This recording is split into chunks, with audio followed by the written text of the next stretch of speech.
So I've been using this mini electric screwdriver from Creation Space. So I forgot the model of this one. This is the CS0802B, and after just a few days, the reverse button is already not working. As you can see here, this reverse button is not working. Only the forward button is working. This mini screwdriver is so unreliable. I could not recommend this, although this is really cheap. It's around 22 pounds with free shipping, but the reverse button is not working now, so buy at your own risk. Basically, the warranty for this is useless, because if you need warranty or replacement for this one, you need to return this to China. So warranty is basically useless for this one. So buy at your own risk. So thank you for watching. See you next time.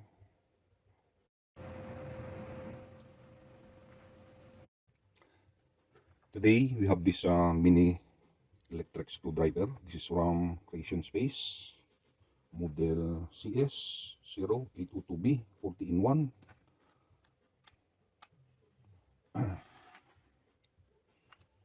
So the box weighs around 368 grams. Let's open this one and let's see what's inside.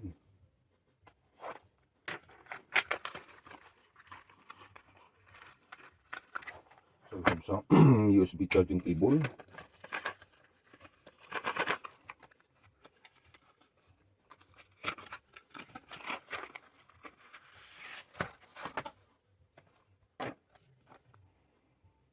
You have some Chinese instruction here. You have some, this is the English instruction manual, user's manual.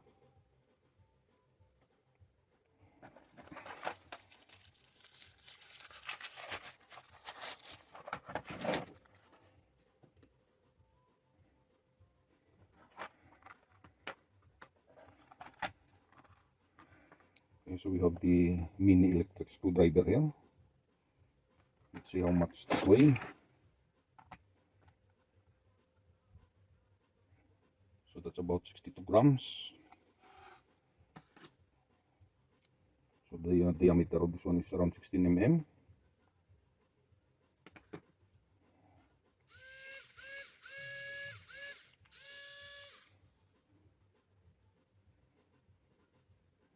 So this is the forward switch and the reverse switch. You have a switch here with 3 settings. Okay, so this switch looks like the speed. This is a speed switch. You have 3 settings here.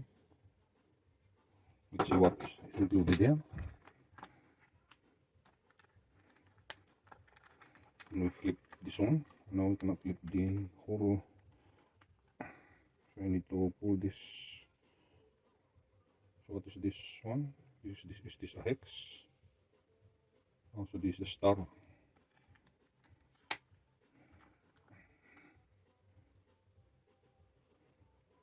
is this one? You see triangle. So how many is 1, 2, 3, 4, 5, 6, 7, 8, 9, 10, 11, 12, 13, 14, 15, 16, 17, 18, 19, 20. So we have 26 26 of this one. It says 14 1. So where is the other? Maybe it's down here. Okay, so the other accessories is here. So we have this. What is this? It's like a prying tool. What is this one? Oh, this must be the right angle adapter. Okay, so you can see it's turning here and do 90 degrees.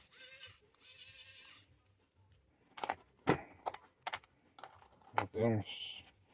You have one drill bit here.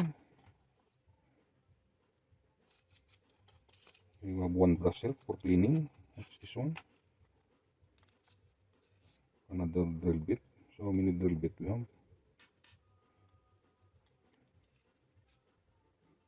So this is the prying tools.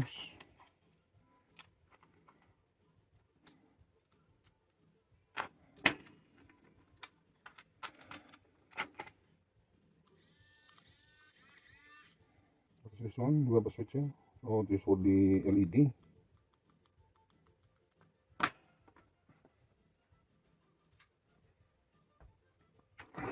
Okay, I'm going to turn off the light of this, the torch of the. Okay, so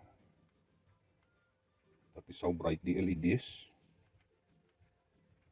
Don't know if that is useful. It looks like pretty useless.